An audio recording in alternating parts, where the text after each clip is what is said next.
Good morning, everybody, and welcome to this first episode of 2025 of Putting the Human in Technology. Happy New Year to everyone. I'm Gethin Ellis, and today I'm joined by two very special guests, Lara Burns, who is the Chief Digital Officer of the Scouts, and Jason Mason, who is the Head of IT at the Scouts. Welcome both, and Happy New Year to you. Happy New Year to you as well.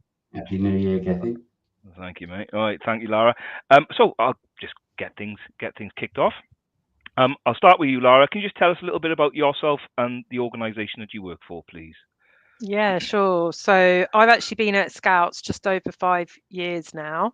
And my role is really to lead all of our technology, digital, and data transformation across the organisation.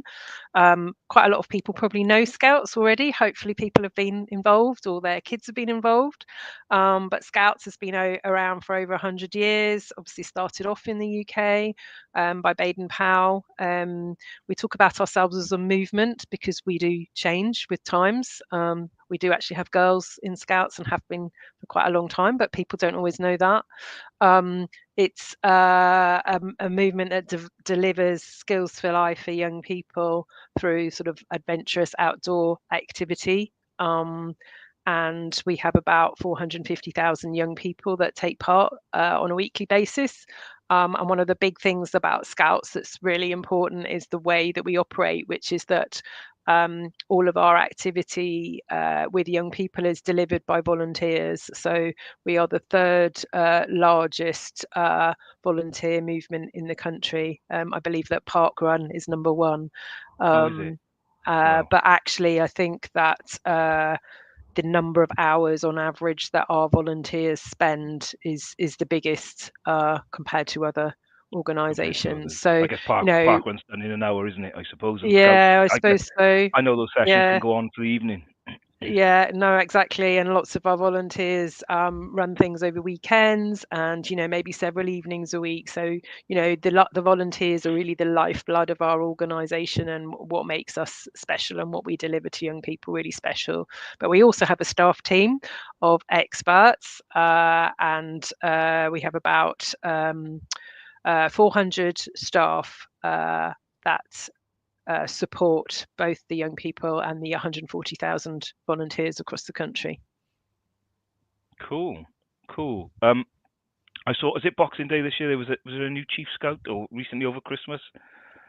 So there is a new Chief Scout who was appointed a bit before that, actually, Dwayne Oh, was it a bit Fields. before? But Apologies.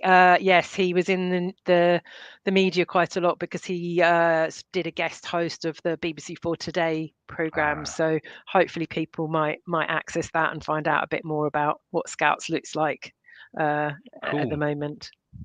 So in terms of your role, Lara, Chief Digital Yes. Officer, I guess that's in today's day and age very much a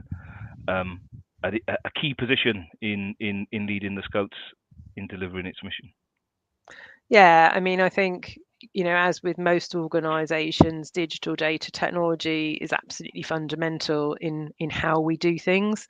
So we are a really core part of delivering our overall mission. That doesn't mean that everyone's doing Scouts on Zoom, which they did do during the pandemic. But, the technology and the data and the systems that we use absolutely underpin everything that we do. We'll talk about that a bit more. Talk about that in a bit. Brilliant, thank you. And then I'll ask the same question to Jason. Jason, do you want to tell us a little about your role at the Scouts? Yeah, sure. So, interestingly, I joined 5 years ago yesterday. Wow. So it was my anniversary I was celebrating yesterday. And Congratulations. I joined as the head of technology back then. It was a much smaller technology team when I first started. And thanks to the hard work that Lara's put in, and we've all put in the last 5 years, we've kind of grown quite organically, really, to support both the staff at headquarters, but also the wider volunteer community. So the technology team is sort of around about just under 20 staff now. And yeah, it is quite challenging, and I'm sure we'll come on to some of that later on. But I think from a technology perspective, it's trying to balance the need to support an organisation that requires all the standard kind of IT services like networks and phones and laptops and so on, but also being part of that team that supports 145,000 adult volunteers through systems and services online. Cool. Okay, so it sounds like it's a challenging job, and with the numbers you're talking about, a team of 20 sounds like, from the charity people I've spoken to, it sounds like a lot, but from the numbers you're talking about, it's actually quite a small, quite a small number. So it'll be interesting to see how you go about managing that, as I guess you get that sort of ebb and flow of demand and stuff, and projects that need delivering, and business as usual stuff. I guess there's lots to plates to keep spinning. Yeah, and I think it's really important to remember at all times that we are a not-for-profit organisation. We are funded partly through membership fees, but also through revenue from the Scout Store and Unity Insurance, which are our subsidiaries, and any other sort of donations that kind donors provide over the year. But it's important to manage that carefully and to really recognise what we can and can't deliver and achieve. With the sorts of funds that not-for-profits are restricted by on a regular basis, and obviously in the current climate that's even more challenging. So we've got to make sure that as a team what we're doing is giving good value for money. Cool. Yeah, definitely. That's been a common theme through all the different people I've spoken to, and it sounds like it's no different for the Scouts as well. Thank you, Jason. Right, so this brings us to our second question, which I think we had a little chat beforehand, and I think Lara was going to take this one. So can you share how technology and data have transformed your organisation's approach to achieving its mission? Yeah, that's quite a big question to try and answer. So I think I'll focus on one particular program that we've actually just delivered, which is what we call our Volunteer Experience Transformation Program. It's something that Jason and I have been involved with really since both of us started about 5 years ago, but kind of really actively working on it for about 3 to 4 years. Obviously we had the pandemic, which slightly slowed things down in the middle of us getting started, and really, as I've said, volunteers are the lifeblood of Scouts, and without volunteers we can't really operate. So for us, our focus has been on how we support volunteers to enable them to do their role better, and some of this is really about, it's kind of getting the basics right, is how I would describe it. So it's not that we're working on technology that's necessarily like really cutting edge or rocket science, but it's about us providing digital systems and the data that's outputted from them as well, which enable our volunteers to do their role more easily. So it takes less time, so they can be more efficient. So basically they are able to go out and spend more time with young people rather than doing some of the admin. And you can imagine that people who are working with young people, we have a high level of checks. For instance, when new people start, we've got to make sure that they're the right people. We've got to make sure that they are trained and up to speed on all the different aspects that we need them to be when they are working with young people.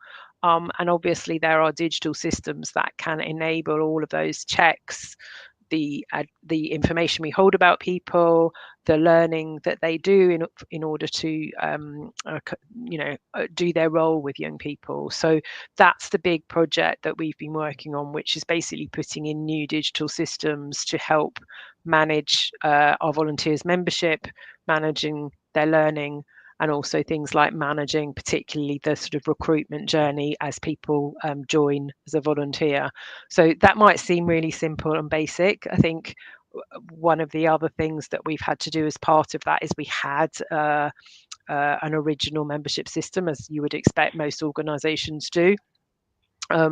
So we had to import data, migrate data, and move from an existing system to a new system. So that also has all sorts of complications, challenges, in terms of migrating data, moving to new technology, but also bringing with you people with you to do something new. But this has been really important in our whole strategy for Scouts, because our strategy is absolutely about enabling volunteers, growing our volunteer numbers and making their lives as volunteers easier. So, you know, the technology absolutely contributes to our overall mission, and we actually just went live with all of these new systems just before Christmas, although it's obviously been quite a long time coming because we've been working on this for sort of over 5 years. I did see a lot of the LinkedIn posts, lots of people congratulating you, so well done on that. It sounds like it's Yes. sounds like it's some achievement, so congratulations on getting that done, and hopefully it's bringing benefits to the organisation, allowing it to deliver on its mission and support its volunteers. Thanks, Lara. That's really useful. Now, no doubt, and you just said there, it's quite an extensive piece of work that's taken it's a reasonable amount of time. No doubt, going through that, there would have been some challenges you would have encountered or perhaps faced when it comes to implementing that new technology. Did you encounter any of those? And if you did, how did you overcome it? Of course, we encounter challenges. And that might be a question for Jason or perhaps yourself. So either or. I'm happy. Yeah, Jason, do you want to start, and then I'll probably add to it. I'll start. So I thought about this question earlier, and I started trying to think about all of the different challenges that we did have, because as you quite rightly said, Gethin, you are going to expect to face a number of challenges, and it was trying to work out which was the biggest challenge out of all of them. And I think it's actually been a balancing act to manage all of those different challenges. That's probably been the biggest challenge, because how do you manage a huge data migration? Lara's already touched on the fact that it's the records of 145,000 active volunteers, but also we've got some historic records as well that we would need to migrate over from the old system. And that system was in place for over 10 years. So we all know, if we're in this industry, we all know the challenges of data of that age. A system that wasn't necessarily used as much as we're hoping or we're expecting the new system to be used. So we want as much of the movement to log into it on a regular basis. It's their portal effectively to how they work as a volunteer with their learning experiences and so on. So the data migration and cleansing of that data was a huge challenge, and we invited the movement to do some cleansing before we started the work, but that still doesn't overcome those issues. So the size, I think one of the things that kept coming out was it's a membership system. It's a CRM. You can kind of use all of the standard pattern when it comes to these sorts of projects, but there are so many nuances to the way that Scouts operates, and it's over 100 years old. So lots of these processes have developed over many decades. And so it's about how do you make sure that you build those right processes and workflows into the new system and make sure that they support some of those intricacies. For example, you've got a volunteer that will be a Scout volunteer in a particular county, but they're also a volunteer in another county. So it's not like we can say, well, we'll just grab this county and we'll move them over because it's only affecting 50,000 people. But actually, because they exist in, or that they volunteer in different parts of the UK and beyond, we have to consider all of that as part of that. So that was, as I say, the data migration was an absolute beast of a challenge. But I would say also, it's making sure that you can't kind of deliver a new part of a new system. You can't say phase one is going to be, we'll just capture your personal details, and we're not going to leave the old system running. So everything that the old system did, we had to do in the new. So even before we think about what are the new functions and features that we want to deliver as part of this new volunteer experience, we have to make sure that we've delivered on day one when we go for that big launch. We've delivered all of the functionality that already existed in the old system, but better as best we can. Lara, do you want to add anything else? Yeah, I think you know, and I'm sure people listening to this and, you know, ourselves have all experienced this, but I think the thing about a digital system is that often when you're digitizing a process that has been around for quite a long time, it often throws up lots of challenges where it's only when people see it in the digital system that they start asking questions. And it might be that they've been doing it that way for a long time, but when it's in a digital system and it's sort of more formal, I guess, and you have to click this and do that and then this thing happens, it throws up lots of questions. So I think we've really seen that where people are criticizing the system, for instance, in our testing, and it's not really the system that's not working. It's made people ask questions about the process, because suddenly you're going, oh yeah, why do we do it like that? And that doesn't really make sense, or that's not very efficient. And so, you know, this really has been a program where we've seen that contradiction often between the kind of cultural norms and the way people do things, which then when they're turned into a digital thing have thrown up lots of questions. And that's partly why this project has actually taken, you know, longer than we originally thought it has, because we've had to go round several times on quite a lot of these processes. And when they've been put into a digital system, we've had to redesign them effectively, because, you know, it shows where they don't really work very well. And then, you know, obviously we're still in the middle really of seeing the rollout, but you know, quite a lot of the feedback that we're getting is often people just don't like it because it's different, or people don't understand it because it's different, or it doesn't do quite the same thing as the old system did, but it's actually improved, but they still don't like it. So it's quite interesting, you know, and I'm sure we've all seen this, which is where it's not actually the technology that's the really tricky thing. It's how you land it with people and how you get people to accept and adopt the technology. And I think I would say over the course of the whole project, that's what we've seen, and we're still seeing. It's interesting because I deliver a conference talk on building a data-driven organization, and ultimately nobody wants a data-driven organization.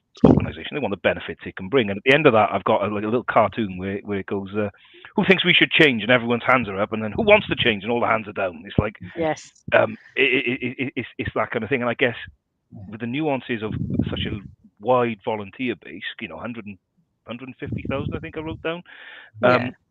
All volunteering, so all giving their time for free, probably not all available at the same time to come to training, and would deal with communications in different ways and have different needs. There's probably a significant amount of work in taking those people, or taking enough people with you to satisfy the needs of that group of people.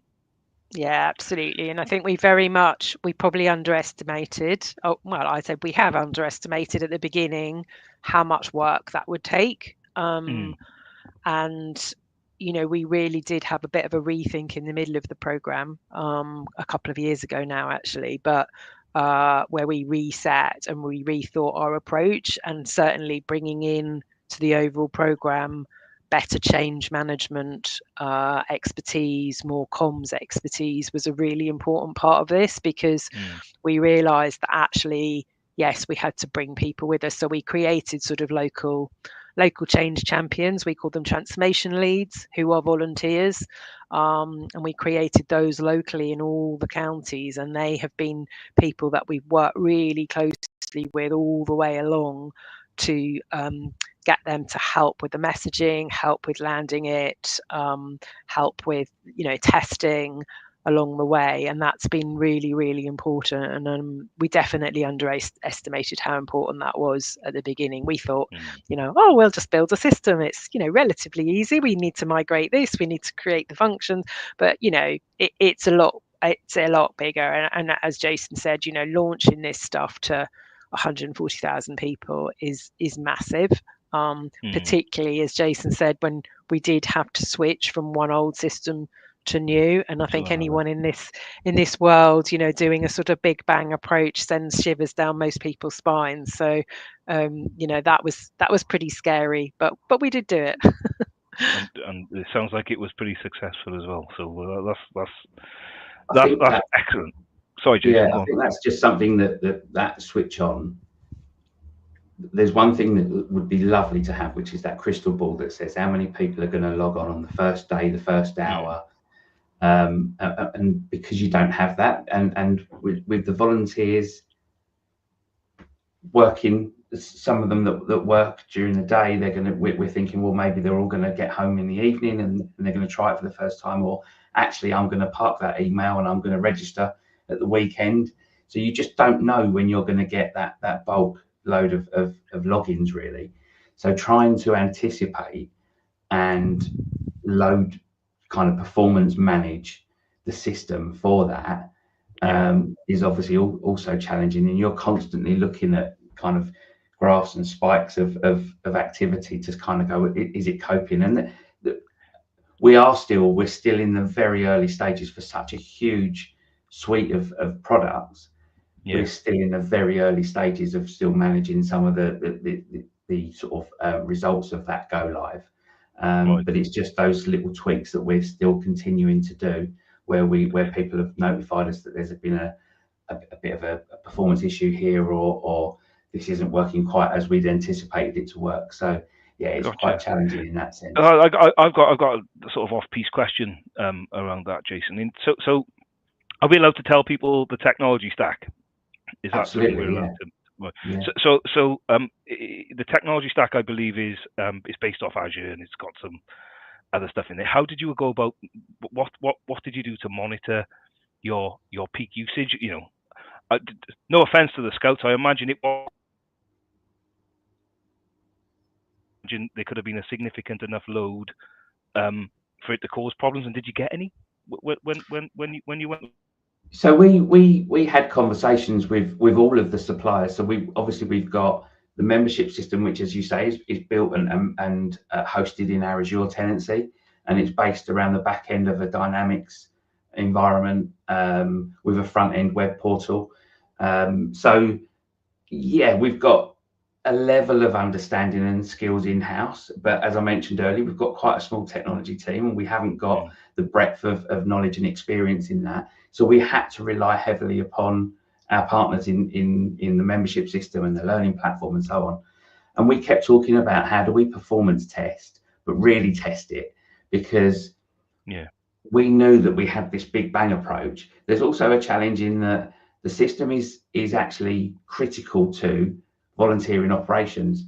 We need to make sure that people have done their mandatory training, and if they haven't done it, they've got to have done that before they can volunteer in some cases. So we can't just sort of leave the system turned off for a couple of weeks, or say, well, actually, we're only going to bring 10% of the organisation in or of the movement into using the new system. The rest of you can wait until we're comfortable that it's performing adequately.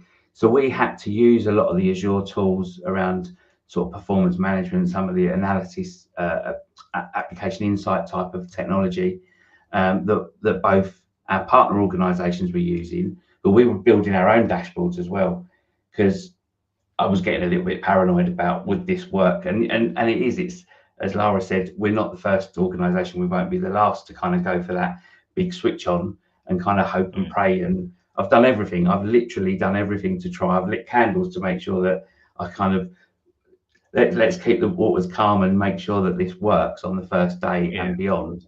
But yeah, you have to. You constantly, you've got the monitoring tool on your phone and on your personal devices, and you're just watching to make sure that it doesn't. And if it does peak, we've got our regular sort of support arrangement now with our suppliers or our partners, but we had to have that hypercare arrangement where everybody was available at the press of a button to respond in the case of any peak utilization or any challenges that we faced once we'd gone live, and that did happen. So as part of our hypercare, actually, we had our own team as well as our partners' teams working weekends. So we were working 7 days a week and extended hours just to keep monitoring and managing the situation, just to make it as smooth as a transition as we possibly could. Oh, cool. We're doing all this, and we're paid to do the job that we do. But the 145, I can't get over the fact of the amount of time that volunteers spend giving up their own personal time, not being paid, but giving up their personal time for Scouts. So we want to make that as good a process and a service as we possibly can, so they can do what's important to young people. Cool. So kind of key in delivering on the mission then. Brilliant. Thanks, Jason. That's insightful. Thank you. Right. So the next question then, looking ahead. I know you've just done all this, and probably the last thing you want to do now is start planning another significant sort of program of change that you've just delivered. But looking ahead, how do you see sort of data and technology shaping the future of the not-for-profit sector and Scouts in particular? So I'll answer a little bit at the beginning. I'm sure Jason will want to add. I mean, I think in terms of Scouts, our big challenge is how we also centralise our youth members. So we don't have a current solution which really enables us to centrally manage all our youth members. And I think for us, that's the next big thing that we really want to work on. And obviously, not just from what can we do with the technology, but I think from the data point of view, that will really allow us to understand much more deeply the impact that Scouts have. So for instance, we would be able to understand how a young person maps from potentially starting when they're 4 in Squirrels right through to hopefully staying till they're an explorer when they're 18, or even becoming a young volunteer leader, and actually having that data which we can own centrally and start to see how someone progresses, what the badges that they do, also obviously getting kind of qualitative data so we can understand directly from young people, what difference do you think this has made to your health, your well-being, your social abilities, your ability to go out and get a job. All of that stuff is really critical for us to obviously understand our impact. It would help us with getting more funding probably, but also it would actually help us, as any modern organization does, is really use that insight for effectively for business intelligence, so that we can then go, oh, look what's happening in that county. They're not managing to recruit as many girls as that other county are doing. What are they doing that's different? And then being able to dive in and go, well, this county are doing this and that really worked, so why don't you try this? So that for me is the really exciting thing, that again, a lot of commercial businesses are probably already have that power of data to really drive their business, and that's where we would like to go. So I think that's the exciting bit for us. I think when you start applying AI technology, for instance, to huge volumes of data, there I think there's going to be some really exciting things that we can potentially do. And I think, talking a bit more widely about the sector, what I'd really love to be able to see is technologies like AI being used to basically kind of really help with effectiveness and efficiency, which is, again, as we've talked about, that's part of what we've been trying to do with volunteers. But I think if in the charity sector in particular, those technologies can be used effectively to save time in other areas, it again means better use of charity money to, for instance, frontline services. So if we can save money in, for instance, how our support centre answer queries, because we can deploy AI tools to help with that, it means that we're saving money and being able to do more things where volunteers are directly working with a young person. So for me, that's the kind of exciting bit, is how we deploy technology to make ourselves more effective. I don't know whether you want to add anything to that, Jason. I suppose I'm just thinking about something even more aspirational, that sort of in the longer term, which is about, if we know, as Lara said, if we've got our young person's data centrally managed, and we know more about the young people that are in Scouts, and also, as important, the young people that are not in Scouts and are missing out, in my view. If we can work with other youth organisations to actually have more of an open data approach, when you think about in the news these days, lots more, and I saw it on a couple of LinkedIn posts today, which was quite sad, about a young boy of 14 that took his own life, and actually the mental health and well-being of young people.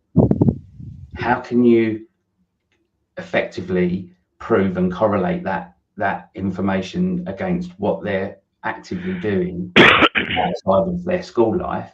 And if Scouts is helping to promote well-being and good kind of mental health for young people, then why not try and bring that to more young people? So, but actually by having that sort of open data approach, you might start to see some of that, and using some of those AI tools to, because we are talking a lot of data here, aren't we? So actually being able to use some of that technology and AI to be able to understand better what we can do to improve the lives of young people across the UK and beyond. Yeah, that's a much bigger aspiration. But, Yeah, I think going off the back of that as well, what I feel is really important for us to look at Scouts, and we are doing this as part of our next 10-year strategy, is thinking about what role we can play. And again, we see Scouts as a really important outside formal education provider in the UK. But what role can we play in a role where young people's lives are increasingly dominated by technology? And, you know, I know, as Jason said, there's a lot of stuff in the press, and quite rightly, about the negative influence of social media, for instance, on young people. But I think, you know, we all live in a world where increasingly technology is going to be a key part of everything we do, you know, and we can't just sort of ignore that. So, you know, I've been thinking a lot about this, you know, what role will technology play in young people's formal education in school, but how will it be involved in their social life and their out of school lives? You know, we already see that with young people who do a lot of gaming, for instance, but you know, we know that young people are using iPads or phones or laptops increasingly more and more at a really young age. You know, as they start to do you know, run their own finances, or they're involved with any kind of medical profession, you know, all of these touch points are going to involve technology. We know that. And so I think for me, what's also interesting is what can Scouts do to really help young people understand technology and make the most of technology, and develop those kind of critical thinking skills which enable them to be kind of in charge of the technology, rather than seeing it as this big scary thing. Which for me, that's the kind of interesting thing that I'd really like to see where we can go with Scouts. And obviously there's a potential contradiction there, because if we're saying we're about being outside, you know, does that mean that we're outside, so therefore we don't want computers or phones or whatever, because we're trying to be outside? I think there's a happy blend potentially there. But you know, these are some of the conversations that we're having, which I think are pretty exciting, and I think Scouts can play a really, really key role in that. Yeah, and I think, like, you know, phones work in most places these days, so being outside and having a phone is sort of very common. I sort of come back because I was intrigued by you talking about the sort of understanding the journey your young members, your young people would go on, and some of the aspirational stuff there is really, really cool. I just want to bring it back to Scouts specifically, really. And this is out of personal interest. She said you have squirrels, which I think is the little ones at 4, and then they go all the way through. I forget what the final age group is, but you've got cubs and scouts, and there's one at the end that I can't remember. Explorers. Yeah. But what I'd be like beavers as well. Beavers as well. Beavers. Which is the biggest? So my son does karate, and in the karate in the dojo they've got, like, this year X amount of people will take up karate, and this time next year they'll be down to 50, and then in 10 years time the person doing the training, there'll be 1, and it shows that sort of filter and the dedication you need to get there. And I'm not saying I'm not comparing Scouts to karate in that sense, but there's probably an age group where people, you have quite a wide membership base, and I'm guessing just because of the nature of how I think this works, and I've got no proof, but it would perhaps tail off as they get a bit older, and perhaps at 4 there's probably not as many people joining because they want to wait till their kids are a little bit older. I'm just wondering if you've got like this sort of like sideways Christmas tree where you have like a certain age range Yeah, where it's very big and then it kind of narrows down. And yeah, you're right. I mean, actually, the squirrels, the younger age, is our biggest, fastest oh, is growing it? section, but that's partly because it's new. Yeah. But actually, and that's partly why we launched it, because the 4 to 5 year old is a really key part where actually people really want young people to be, and their kids to be doing stuff. Yeah.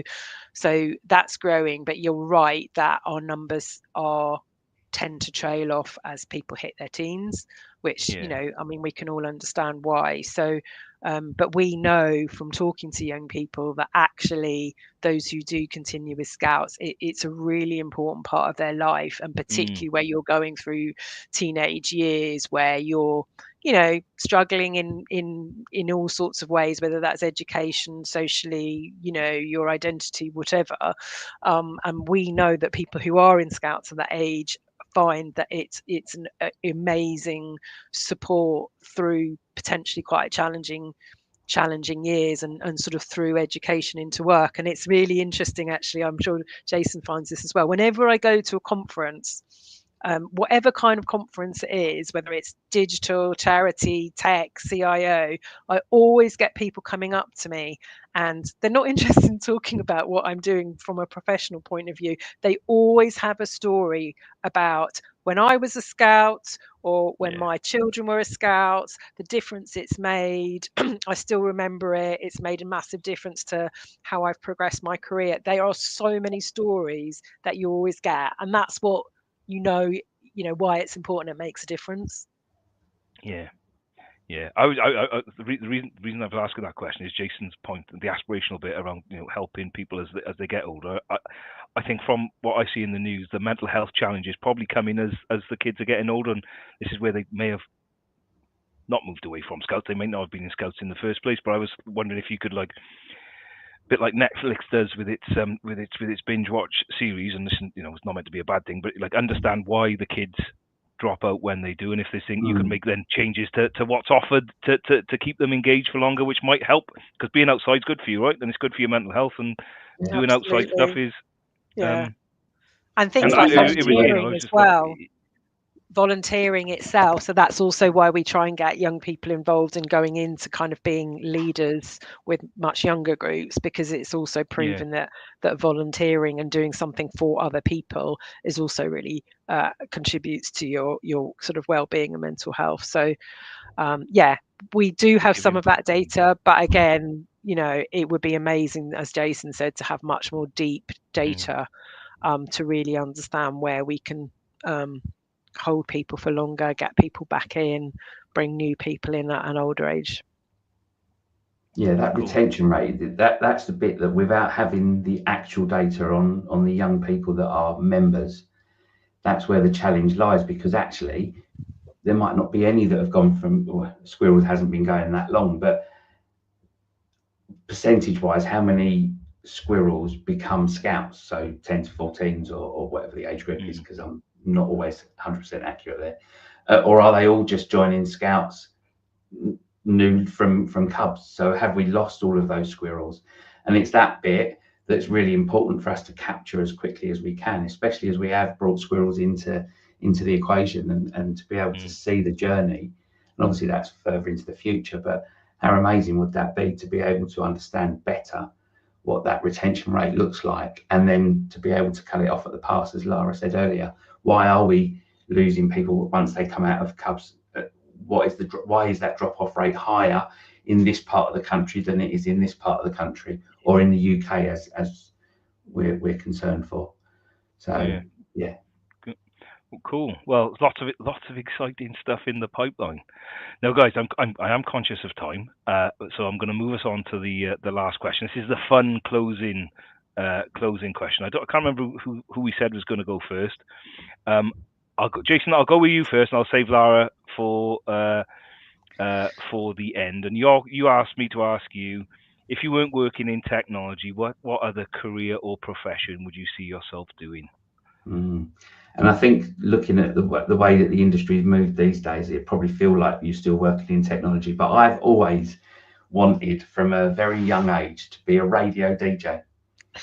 So my mum said when I was born I had a face for radio, but that's another story. But yeah, I love music. I suppose there is a little bit of a performer in me, but just that joy of music and being able to sort of do that, but also intersperse that with silly comments on the radio would be absolute dream of mine.